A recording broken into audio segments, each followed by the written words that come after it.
Today's episode is a throwback from the archives where I was honored to have a conversation with my father, George Lee Pannell, who passed away yesterday after a courageous 2-year battle with prostate cancer. He epitomized hope is not a plan. While we all had hope, while we all supported him, he helped pull this care plan together, and we worked with him. And I'll talk about caregivers and hospice and palliative care on a future episode. But for this and the next episode, I want to share his story of going from the steel mill of Pittsburgh to the deep oceans as part of the U.S. Navy Submarine Service. And then in part two, we'll hear about how he took his submarine service and nuclear reactor knowledge out to the civilian world and helped shape nuclear power, not just for America, but for the world. So please do me the favor of hitting play and listening till the end to hear my father's story. I love you, Dad. Welcome to the Hope is Not a Plane podcast, where we address tough questions head on, face our problems, and highlight our hopes by providing actionable planning steps to improve ourselves, mind, body, and spirit. Now, let's get logged in and get locked on to this episode of the Hope is Not a Plane podcast. Talking to my father, a fellow Navy veteran. In fact, we're a couple generations in with the Navy, but I'm really happy and honored that my dad's come on, and we're going to talk about some really interesting things from where he's from, his service, and particularly nuclear power, because I think it's an area folks aren't really that educated in, but are fearful of. So hopefully we can dispel some of those fears, educate some folks, and honestly, I just get to talk to my dad, so it's pretty awesome. So thanks for coming on. My dad's name is George Pannell, for all of you who's not his son. But thanks for coming on. Yeah. It's good to see you. Yeah. So I know most of the answers to these, except for the nuclear stuff. I'll be refreshed on that certainly when we get to it. But to share with everybody, some of the your life journey and stuff. Where are you from? Where'd you grow up?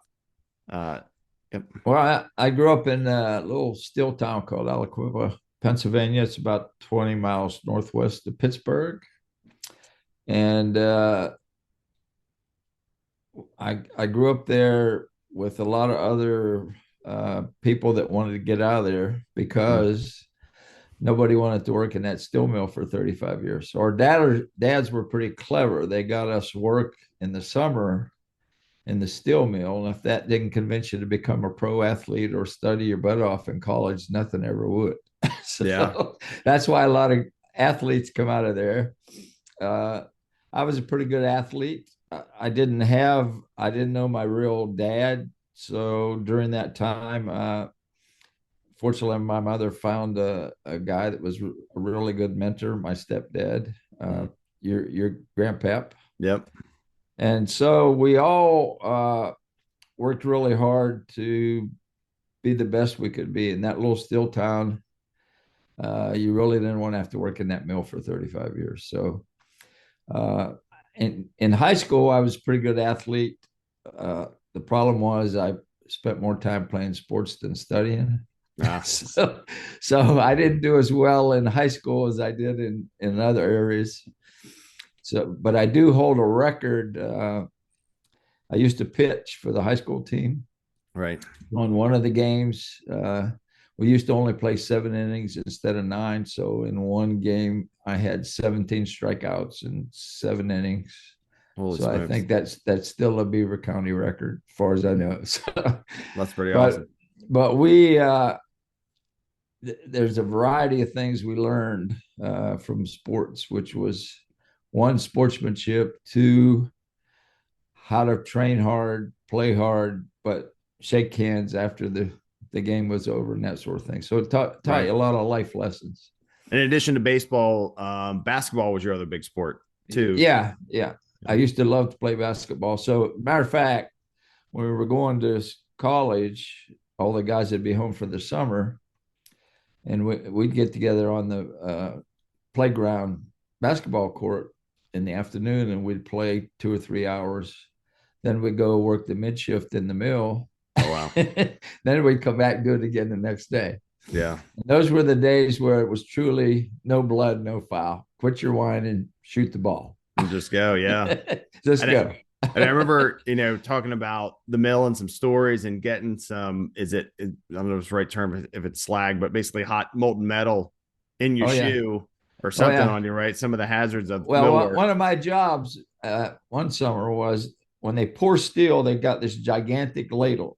And the way it works is there's a stopper in the bottom of the ladle. And the way that works is there's a steel rod surrounded by what they call fire brick. And there's a little pneumatic piston that the guy that's pouring the steel operates to open the stopper and close the stopper. And then when the ladle is empty, somebody has to retrieve that stopper rod. Mm-hmm. So one of my jobs was the guy in the crane would bring the ladle over, and then he would tip it over facing me. So you were like walking into the sun. then you went up, knocked out a taper pin, and hauled that rod out of there with the fire brick. Well, part of your job was to then break the fire brick off the steel rod because they had to put it back on there. Well, one day a piece of that hot fire brick went in my shoe, and I think I hold the world's record for taking a high top shoe off without untying it and throwing it about 20 feet. Oh my gosh. So that's why you didn't want to stay in that mill. Yeah. It's hard work. And our dads were pretty smart. They convinced us, hey, study, learn to play ball, do something. Don't end up here like we did for 35 or 40 years. I mean, it was a good living. Yeah, for sure. But boy, it was hard. You got to want to be there. And for Grandpap, he was a chemist. Yeah, it was right in the mill. Chemist in the mill. Yeah. So what they do is they do a heat of steel, and it had to meet certain specifications. So after it's solidified, they whack off a sample, send it to the lab, and he would evaluate whether that steel met spec or not, as far as what chemical constituents were in there. And it depends on the type of heat they ran. You know, high quality steel to just run in the mill stuff, and that. But he'd have to let them know if the heat was okay or not. So, and this was in kind of the heyday of American steel, right, in the 50s and 60s. Yeah. Right. Yeah. And the problem was later on, as I got older, it was clear the guys in the local mills weren't keeping up with the world. And the problem was a lot of the guys running the mill were ex-World War II guys, like generals, senior people, and they couldn't change with the times. Gotcha. So the Japanese just went right by us. They started making steel. They had different techniques. They could crank out more high quality steel than we could, and that was kind of the demise of the U.S. Steel. Basically, we got run over by the train. Was that from just their efficiencies and the methodologies they started using? Just they could put out more steel faster. More modern ways to do it, faster ways to do it, produce higher quality. Of course, they used technology instead of doing wet testing like your grandpap did. They had machines to do it. They'd run a little sample through there, and it would spit out quality of the steel. So we just, it's like the old saying, if you're sitting still on the tracks, eventually the train's going to run you over. So that's what happened to the U.S. steel business. Yeah. And especially in that area, it was a huge negative impact to thousands of people in that area. Oh, yeah. Mills started shutting down. And absolutely.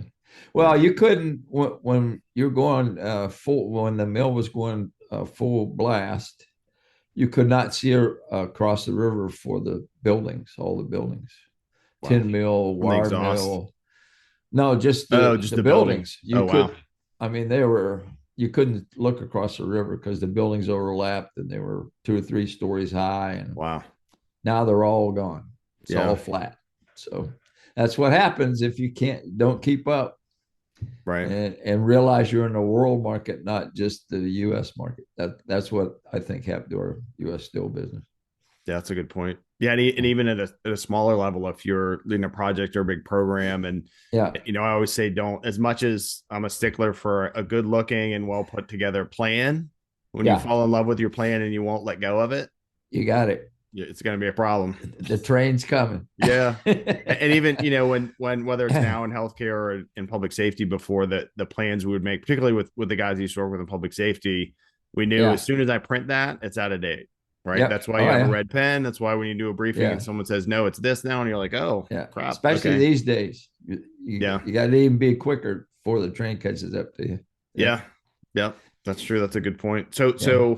not wanting to stay in the mills, playing sports, getting ready to graduate. What took you from, the baseball fields and the basketball courts of Aliquippa to the United Well, States Navy? I ended up getting my grades weren't that great in high school, but I got into Penn State Extension campus in McKeesport. Mm-hmm. So I took up what a course called Electrical and Electronics Technology. So it was a 2-year associate degree. Okay. So I got a little smarter in terms of studying. So I got pretty good grades there and got in the honor society. Nice. Uh, then after I got out of there, I got a job with IBM up in Endicott, New York. And Okay. what I used to do for them up there, IBM at that time, that was like 66. They made all their own stuff. They made chips, circuit boards, everything they needed to build computers. None of it was outsourced. They had buildings with no windows that were super clean, where they made chips and all that stuff. Right. So my job at that time was to test the complex logics that were going into the computers they were building. At that time, they were building what they called a Model 360, which for the time was probably the most advanced computer going on at the time. So interesting story about how simple things make a difference. So I'm sitting at my bench one day testing circuits, and somebody walks in with this box full of circuit cards, about 10 of them. And they were sent back from the UK. They had sent them over to the UK as part of IBM over there, and none of them worked. So, oh wow. So I set one up on the bench, started testing it. Sure enough, about halfway through the logic, quit working. Then I grabbed another one, started testing it. Halfway through the logic in the same place, quit working. Grabbed one more just to confirm I wasn't screwed up, right? Yeah. Tested the logic, stopped in the same place in the logic. I'm going, that's weird. Yeah. So I went and pulled the drawings. They used to etch their own circuit boards. And one of the design things they used to do, because of some of the frequencies on the boards, you'd never put a 90-degree circuit in there. It always had to be a 45. When you transition and you need to make a 90-degree turn, there was no sharp corners. So you had to 45 it, right? So I go back to the original drawing for the board, and I look down there and I traced it to where the logic kept not working. And I looked down there, and sure enough, a guy, and it was in pencil, these lines on the drawing. He had inadvertently put a 90 in there, and he erased it, but he didn't put the 45 back. And they etched the board. These boards were like 10 grand a piece or something. Oh no. And they etched it that way. So I just toted them all over. Right across the hall was a shop where they did soldering and stuff. I said, hey guys, I need you to put me a jumper from this hole to that hole. Poof. Problem solved. They worked. So they could go back. That goes to show you them. In terms of paying attention to detail, what can happen if maybe whoever was doing it got distracted. Could be him or her, who knows. Yeah.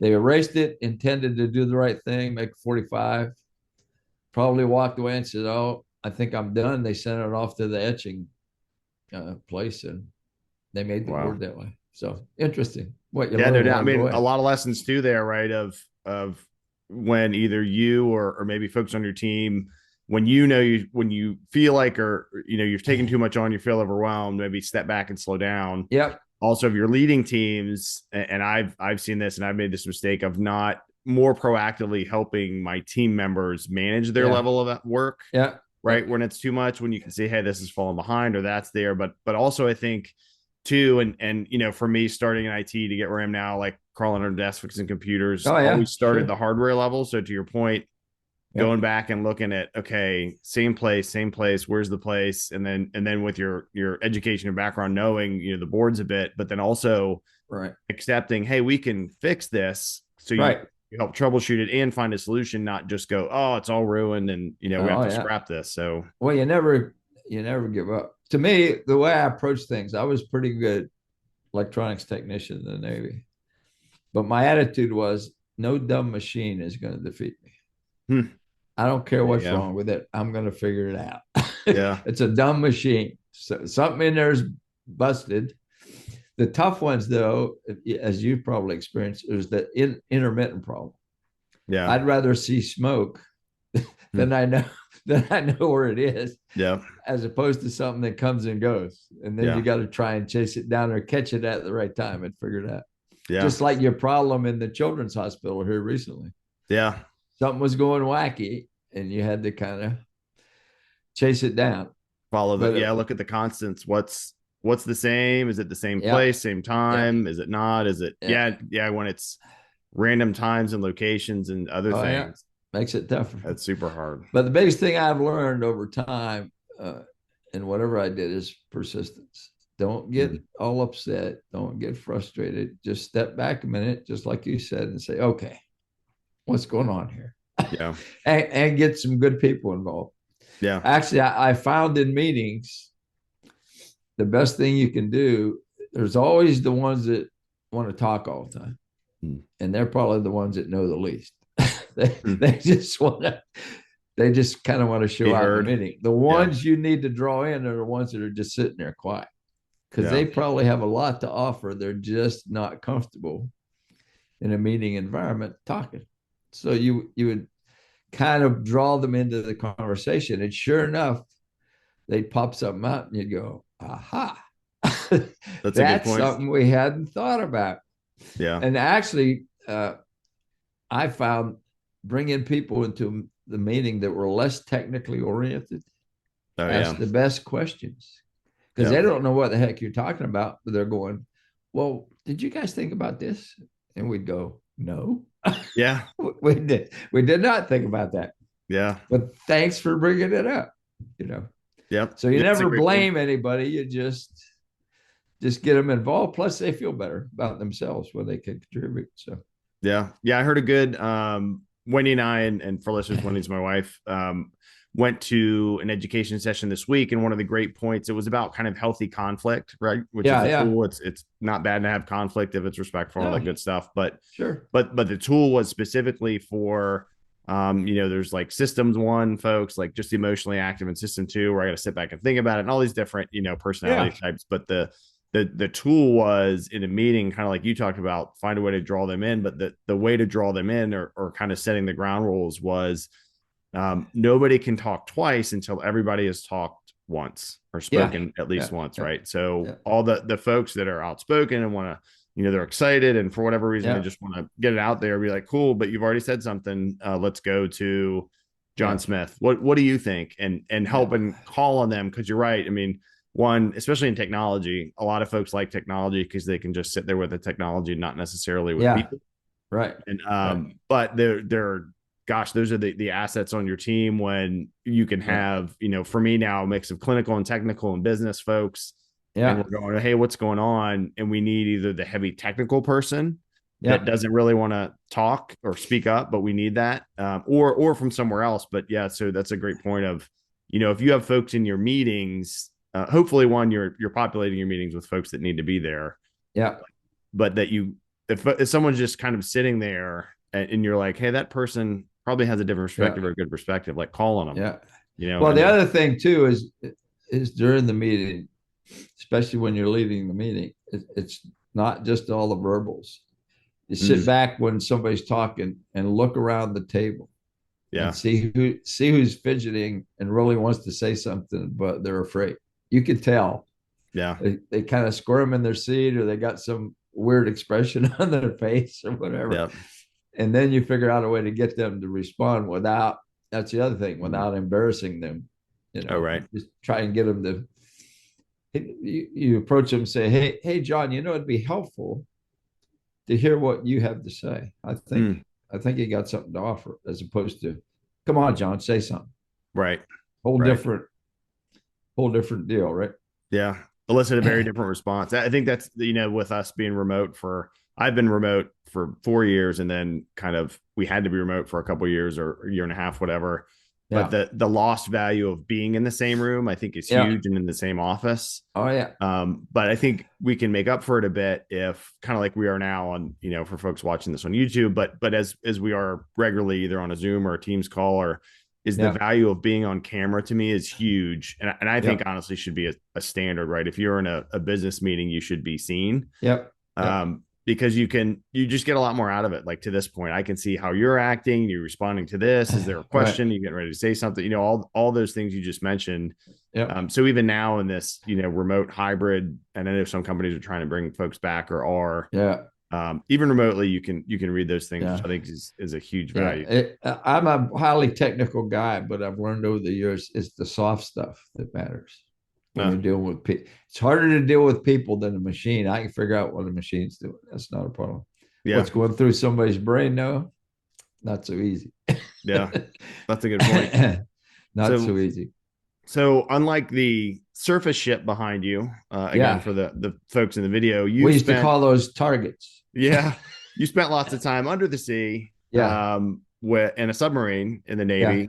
So what took you from IBM to there? Well, if you recollect that time frame, you may not remember, is Vietnam was going on. Mm-hmm. So I was at IBM for about a year, and my draft number came up, and my boss tried like crazy to get me a deferment, but he couldn't do it. So I said, well, if I'm going in the service, I'm going to decide for myself what I'm going to do. Yeah. As opposed to being over in the rice paddies in Vietnam with a gun. So I decided to join the Navy. That's how I ended up in the Navy. And then, of course, with my associate's degree in electronics, they sent me to ET school in Great Lakes, right? Electronics technician? Yeah. So the guys used to all get mad at me because all the stuff they were teaching was like, to me, it was like, I'd take the test, I'd be done in 15 minutes, get 100, and go on Liberty. And they're still sitting there scratching their head. Yeah. So what ended up happening is some guys were struggling, so they would come to my barracks, and I'd hold class in the evening and say, okay, guys, I'll get you through this. Let's just do it. But they used to hate when we take tests. I'd be done in 15 minutes. And they'd all look at me like, you SOB. You're going on Liberty. And I'm in here trying to answer these stupid questions. Yeah. So anyway, so I was doing that. And of course, I had enlisted initially for 4 years. And I walked past this poster one day. It says, nuclear submarines. I said, that looks pretty cool. Yeah. So I went and talked to a chief who had been on submarines. And he said, well, here's what it's all about. Here's what the nuclear stuff's about. It's a pretty tough program, but if you want to do it, you can do it, but you got to sign up for another 2 years. Gotcha. So I said, so I went back to the barracks, thought about it, said, yeah, I'd like to do that. So that's how I ended up in submarines. Wow. So basically, of my 6 years in the service, the first 3 of it was all schooling between electronics school.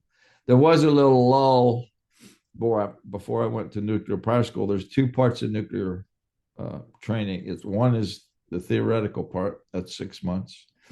So you do about three years worth of college in 6 months. Wow. There's none of the fluff stuff, none of the English literature Great stuff. Nuclear action. No, it was just core physics, heat transfer, fluid flow, all that sort of stuff. Wow. And in that program, there was no slack. I bet. If you weren't cutting it, your butt was out of there. Right. So there weren't many options. Either you cut it or you didn't cut it.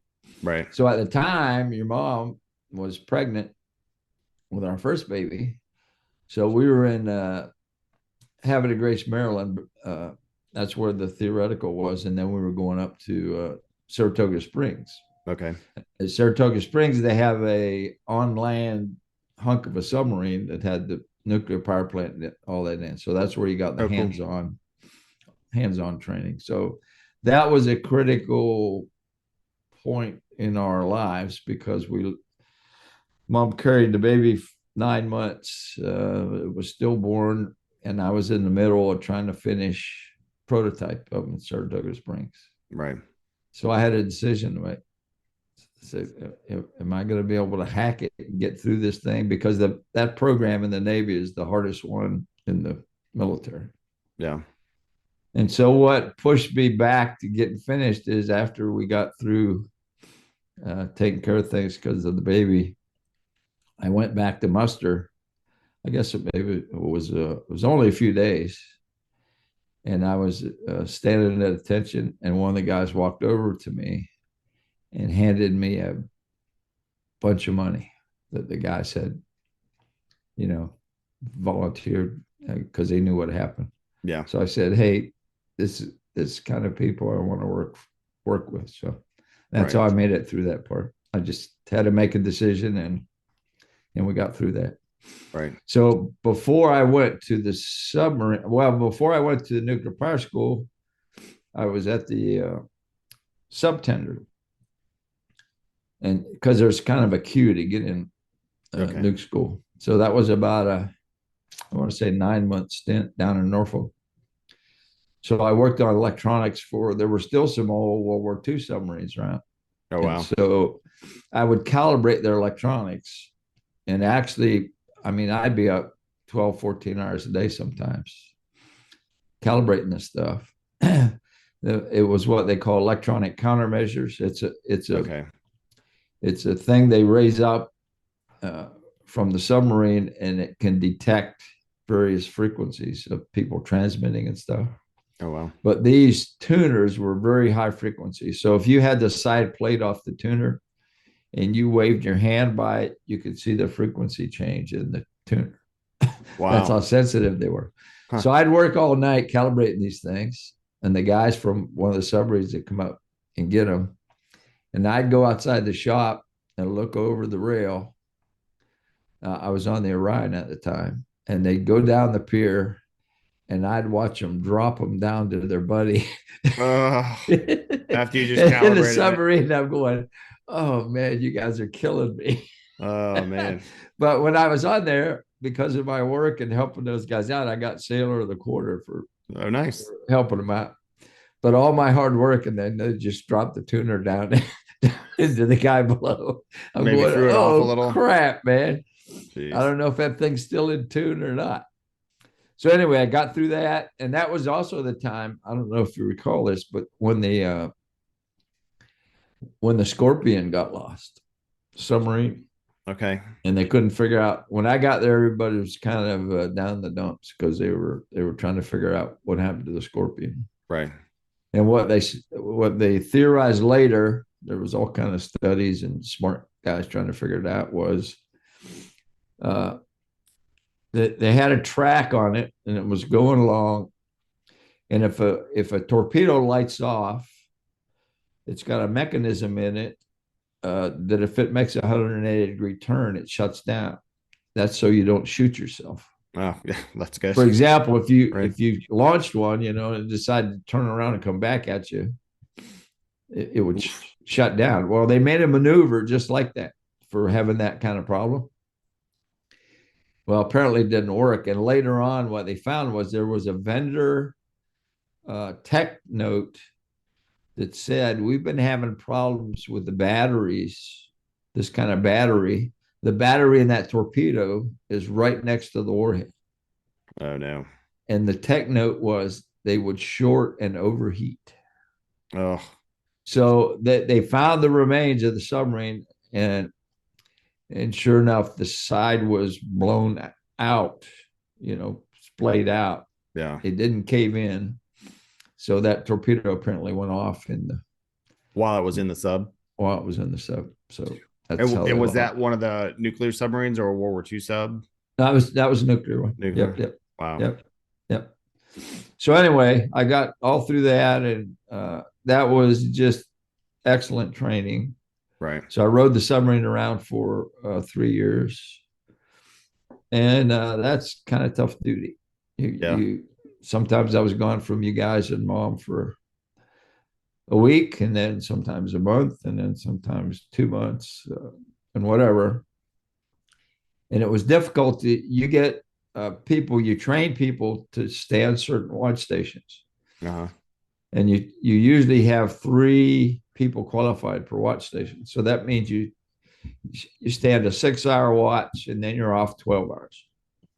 Well, in that 12 hours, you got to eat, sleep, do your laundry, whatever, then go back on watch. And you're always moving around the clock, right? So if you stand the midnight to 6, you're off 12, and then you're on a different time frame for the next watch. Gotcha. If you don't have 3 people qualified, you stand what they call port and starboard. Mm. That means you're on 6, you're off 6. Now you got to do all that same stuff in 6 hours. Right. Sleep, eat. And after about 2 weeks of that, you're like, no. Wow. And you start to worry about your judgment. See, you're at that reactor panel, and you're just whipped. So you try to get somebody qualified as quick as you can. I was going to say that's an incentive point, right? To expand your resources there a bit. Yeah. Well, it's an interesting thing about going through that process, and a lot of people weeded out by the time they got to the submarine. But it was interesting in terms of people's skills, right? So there was always the people that I used to hate these people. They could read a book, and it would just like suck into the brain. So if you ask them a question, they'd say, well, on page 15, third paragraph down, third sentence, it says this. Right. But you put them in a control room with 500 alarms going off, they couldn't deal with it. But you don't get rid of those people. You just say, okay, what can they do? You make them instructors, right? Oh, you don't put them in a control room. Right. Good so to tamp down some of the ego sometimes when you're getting somebody qualified on the submarine, they had a qual card. So they'd say, well, I studied system so-and-so, and then you would quiz them to see they really knew the system, knew how it worked and all that stuff. Right. So there was always, again, there's one of the smart Alex thought, oh man, I'm smarter than anybody. So, oh, really? So our trick used to be, so we'd ask them the normal questions, how's the system work and what are the parameters and blah, blah, blah. Right. And of course, they just whip out this stuff. Huh. Then I'd say, let's say they were trying to get qualified on an electric propulsion motor. That's electric motor that's wrapped around the shaft in case you can't power the submarine with steam. Okay. So you can get this big old electric motor that drives the shaft. Right? So they get close to the end, and they were getting pretty cocky. And I'd say, well, what's the serial number on the electric propulsion motor? They go, do I need to know that? Well, of course not. Right. Of course you don't need to know that. But I'm not going to tell you that. But you get a little cocky. Yeah. And not only that, how many bolts are holding the end plate on the motor? Do you know that? Well, no. I said, well, if you want to get qualified, you better learn this stuff. So you put a pin in their ego balloon. Yeah. Quick. And of course, you're gonna sign them off. Then you kind of temper their thinking. They go, well, maybe not. I'm not as smart as I think I am. Yeah. What was during your training pipeline? What was the probably biggest drop point where you lost the most people? Out of training. Well, it was both. The theory class was pretty rigorous. Yeah. So if you couldn't hack it, you were off doing something else. The Navy's pretty strict about that. Mm-hmm. And then if you got through that part, you had to make it through that prototype and actually operate the reactor and test things and all that stuff. So that was another screen. The other one was in submarine school. There's a 50-foot water tank in Connecticut. And you do a free ascent from the bottom of that tank up. And about every 10 feet, there's a Navy diver, right? So when you enter the equalization chamber, the pressure in that chamber has to equal the depth of the tower, right? So you go open the door and people can go in there. So you go in this little chamber, the instructor's sitting on a bench in the middle, and there's a guy on each side of him. So you pressurize that chamber to equal the 50 foot. And as soon as somebody starts sweating or squirming, he says, out. Right. You're out of here. Yeah. Well, and the other thing was, so you get in the thing, and what you do is inflate a vest and do a free ascent up the tower. The thing is, now the air in your lungs is pressurized, right? Mm-hmm. So if you don't exhale all the way up, your lungs are going to blow up. Right. So when you get to that first diver, if he doesn't see air coming out your nose or your mouth or both, he just grabs you by the ankle, which is another kind of, if you're claustrophobic yeah, and you're underwater, not great. You're not going to do well. Right. So he just wants you to start exhaling. Then he'll let you go. The next guy's watching you. And of course, then you're just like blowing air out. You don't want to get held by the ankle anymore. No doubt. So that's another screen. That's another way. You don't want somebody that's that afraid of water and stuff and tight places to be in a submarine. That's no place for them. So yeah, that's a good point. That's a good point. What was your favorite thing about kind of the submarine service and life? I mean, you mentioned the people that were amazing, which in both subservice and I think the military in general, it, you know, you have that brother and sisterhood that it never goes away either, which is awesome. But as a submariner, what was your kind of favorite takeaway, which is probably, I don't know if it's hard to single out one thing, but well, it's just it's maybe a trite saying, but it's the teamwork, it's the synergy, because you're all dependent on one another to stay alive. Yeah, right? Good point. A third of the crew or half of it's got to sleep, right? While the other half's doing their job. So you got to have faith that they're going to be able to do their job. Right. So that's another interesting story. So we went to Portsmouth for a year to do an overhaul in the submarine. So they cut a big hole in the hull. You haul equipment out of there, refurbish it, stick it back down the hole, put it in place, and all that stuff. Did you say they cut a hole? Oh yeah, that's the only way you can get the equipment out of there. Right. That seems nerve-wracking. Like, we're gonna cut it, and we promise you, then they got to weld it back up, right? So then you haul the equipment out of there, refurbish it, stick it back where it belongs, test it, of course. So then once you're all done and they weld the submarine back up, you got to test it. Mm-hmm. So you go do sea trials, right? So one of the tests you do, besides, I tested all electronics and all that, make sure it was working. So we were having a problem with one of the systems, electronic systems. So I was up for like 3 days. Wow. Stand my watch, troubleshoot for whatever, 18 hours, stand my watch again. And so I used to sleep in the first class quarters, which is in the front lower part of the submarine, in the bow, near the bow. And I'm 3 bunks up from the deck, right? So I just about get off to sleep. My head, when I was sleeping, faced forward. So when I got off watch, we were at 1,000 feet doing a flank bell, which is as fast as a submarine can go forward, which is about 30 miles an hour. And then we're going to do what we call a crash back. So they were going to go ahead flank to back emergency. That means you reverse the screw and you're testing the shaft and the seals and all that stuff, all the mechanical drive for the submarine, right?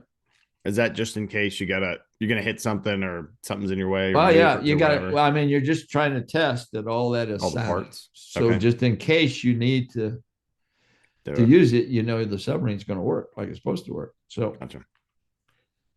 So I'm just about off to sleep, and all of a sudden I feel this pressure on my head, and my eyes pop open, and my feet are at about a 15-degree angle above my head. About 10 seconds later, they're at about a 30-degree angle above my head. About 10 seconds later, they're like at a 45. So my head is pressed then against the end of the bunk, right? Oh, wow. And your instinct is to jump out of the bunk. Get out, yeah. Well, when you look over the edge of that bunk, you're not looking at the deck anymore. You're looking at the forward bulkhead of the room, of the space. Wow. If you jump out of the rack, 3 racks up, you're going to fall the length of the compartment. Oof. Not only that, the ladder you had to get out of it was a vertical ladder to get in and out of that space, right? Right. So now it's a monkey bar. It's not a ladder anymore. It's at a 45-degree angle. So I'm grabbing beams and wires, and we're all scrambling. What is going on? Right. Well, what happened was they did the crash back, what we call crash back, and the guys on the planes thought we still had headway. In other words, we were going forward. So they took control action as though you were going forward. Well, if you're backing up, it has exactly the opposite effect, right? So those of us who went to bed thought we were going down at a 45-degree angle, and we're going, in about 30 seconds, we're all going to die. Right? Just going straight down, thinking you're at a 45-degree angle at flank speed. We're going, oh crap, that's not good. Yeah. And sure enough, what happened was the captain was even confused. He came up. Now think the whole submarine's at 45 degrees now. So walking and just getting out of your compartment is a task. Right. So you don't slide the length of a compartment or so. And he realized what was going on, and he just ordered that they blow the forward ballast tanks. And when they did that, it brought the nose of the submarine back up. But those of us that went to bed, knowing what the conditions were at the time, were going, oh crap, I don't want to die this way. So we're all trying to figure out what the heck is going on? What can we do to help? So that's the deal. I mean, those guys were just, if I had to go in the service, I'd do the same thing all over again. Yeah. I mean, that's the kind of people there. That's and awesome. Our biggest thrill as a submarine crew was when we could, we played in the fast pitch softball league. So we had 100 people to choose from to form up a softball team, right? Right. Well, it just so happened that one of the auxiliarymen was really a great pitcher. I mean, he could zing that thing. And of course, I played ball all my life. And so we put together a team, and we used to play the Marines. We used to play carriers, right? They got 5,000 people to choose from. To choose from. Our greatest thrill was we beat a carrier team. We celebrated for 3 days. Nice. So anyway, inter-service rivalries. Yeah, it's the small things in life, right? So seriously, all that stuff. That's pretty amazing. Yeah. I think your service helped prepare me for mine. Getting a little Navy before I got into the Navy. So which was interesting because boot camp, and I think I said this when I talked to another Travis Model, who does a Elbows Tight Jiu-Jitsu podcast. He was in the Navy. He's out in Washington State now, actually. Oh yeah. We were talking about just when you're ready for it, boot camp, and then your ongoing schools, not all of them, but boot camp in particular, when you see folks that aren't used to at least a little discomfort, a little stress, even that gets them just going in the gate, let alone the whole pipeline that you went through. So it's something that definitely always impressed me, about what you've done and what you did. And just, there's so much I know we've talked about with subs and now so fortunate to have other folks in our family and the sub service too, which is pretty awesome. Yeah. Well, I guess it's something that when I was born, I have the capability to block out noise. I mean, it could be bombs going off, and I can focus on whatever needs attention. The noise doesn't bother me. Yeah. So I can zero in on stuff, and I don't care if 500 alarms are going off. I know exactly what I need to look at, what to do. So that's what differentiates folks that can be in the control room and folks that can't. That's a great point. But like I said, you don't throw those people away. Right. Like in your field, if maybe they're not good technically, but maybe they might be good writers of technical material. Right. Maybe they can't do what you do, but they sure can help the team out by writing instructions or doing whatever. Yeah. They're just not good at that other stuff. Yeah. I can definitely tell them a mix of you and mom, because I for sure probably have a little more emotion, but then when it comes to say like trauma or injury, that's where I zone in and go, okay, focus, how do we solve the problem? What's going on? Boom, boom, boom. And fluctuate at other times. So it's interesting though, how the same kind of mindset can transfer to disciplines. Yep. Right. Whether you're, figuring out why your sub's descending so quickly. Yeah. Or the board, like at IBM, or stopping bleeding, or working through systems that Yeah. in a rapid manner. I think that Yeah. seems to be the blend of, sure, you got to know some of the book work, and then you got to Yeah. know how to apply it, and then you got to know how to draw from all of that and your experience and others' Right. experience, to your point, that are on your team as well, which is Right. huge. Yeah. So after the Navy, I got out in 73. And so my first job was with Virginia Power. Thank you, everyone, for listening to part 1 of the talk with my late father, George Pannell. Part 2 will be coming up in about a week. For more on how to take your hopes to actionable plans and more resources, go to hopesnotaplan.com. Thank you so much for listening, everybody. Stay safe, wash your hands, and Godspeed.